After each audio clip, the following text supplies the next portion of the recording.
Hey gang, this is Cliff Parker here, and today I'm going to be talking about what credit do we need to buy a house?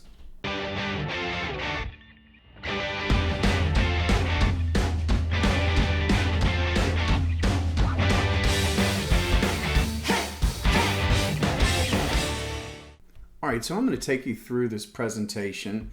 And first off, I'm just going to invite you to please give this video a thumbs up and please subscribe to our channel. It's free and it helps people on YouTube to find our videos. Really would appreciate it. Thank you so much. Again, my name is Clifton Parker. I'm a licensed real estate agent in Virginia, a North Carolina broker, and a professional engineer in both states. And my broker is EXP Realty. I'm real proud of that. My wife, Shannon, actually works for Redfin. She's also a realtor. And today I'm going to be focused on mortgage credit availability and what do we need to do for anybody to get a loan to buy a house. So let's dive in. What is credit? Well, credit is another word for a person's dependability. If you're dependable and you pay your bills, you're good. That's good. You pay your bills because you owe somebody some money. They gave you money and you promised to pay them. And so you become a low risk, which means you're going to get the benefit of a low rate, which means you can borrow more money and you can get more advantages. But if you're not dependable and you don't pay people back, that's bad. That becomes a high risk. And if you have a high risk, then you're going to have high rates. Why should I give you $300,000 to buy a house if I don't think you're going to pay it back? But if I know through your credit score that you're a very dependable person and I can count on you, then I'm going to give you that $300,000 at a lower rate, which means every month is going to cost you less to buy that house. Go to freecreditreport.com and you can check your credit. There's other services out there. Just Google it up, okay? So what are some ways that you can raise your credit score if you don't like it, okay? And the fact is, if you didn't owe anybody any money and you didn't have any credit, your credit would be zero. So to get a really high credit rating, you really need a Goldilocks situation. Not too hot, not too cold, just right. Not too many credit cards, not too many loans, just right. And so the credit system is really a balancing act to see how dependable you are with your credit and you're not too overextended, you're not too at risk. So ways you can raise your credit score in 30 days, dispute any mistakes, okay? Get your credit report. If there's a mistake on there, you need to dispute it, okay? You just got to do that. Make a big payment on any of your debts that you can to bring them down.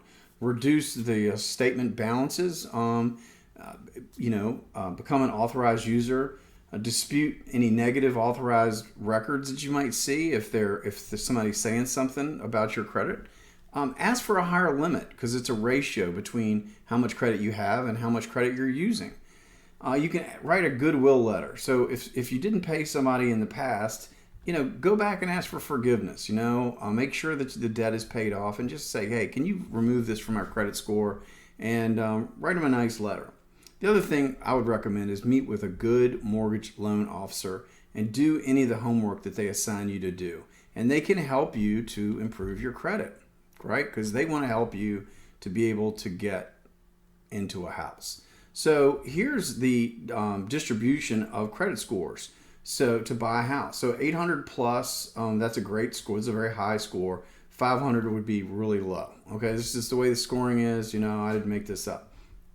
So most of the homes that are being sold are folks with a credit score of 650 or higher. Okay, so most of the time people are in the 7 to 800 range. Very few have people credit over 800. I don't know how you get that, what kind of sweet spot you have to do that, but most people are going to be in this middle range. If you're down here in the 6 to 649 range, that's only 5.9% of the loans that are originated. All right. So for conventional loans, which means 20% down on the house, the average credit across the United States right now is about 758. For FHA, which is a program for first-time home buyers, administered by any bank can do a FHA loan. but it gives you the opportunity to buy a home with no money down or very little money down, 1, 2, 3, 5%, something like that. But you probably have to pay PMI, private mortgage insurance, on top of your home payment. And so for those people, the average is 677, which is a little bit lower, right? So 677, is really, in that 15% range here, right, for those FHA loans. And then VA loans are for veterans, okay? And veterans, they can take 100% loans. That's a great program. If you're a military vet, you really ought to look at taking advantage of that. So if your credit is, in the 649 range, 600 to 649 range, you're probably gonna need to do some homework to get up in the 650 to 699. And if above 700, you're probably going to be in really good shape to get the home of your dreams. So again, my recommendation is talk to a loan officer, and they can help you to get that score up so that you can afford more house. And it really makes a huge difference in what you're paying each month on that house if you can get that mortgage rate really, really low. And today's mortgage rates in the middle, here we are in August of 2021, they're just super low. So why not take advantage of it and buy the home of your dreams? You can see my other videos talking about why it's best to buy a big house and and how much house can I afford. So check out my other videos on the YouTube channel and have yourself a great day.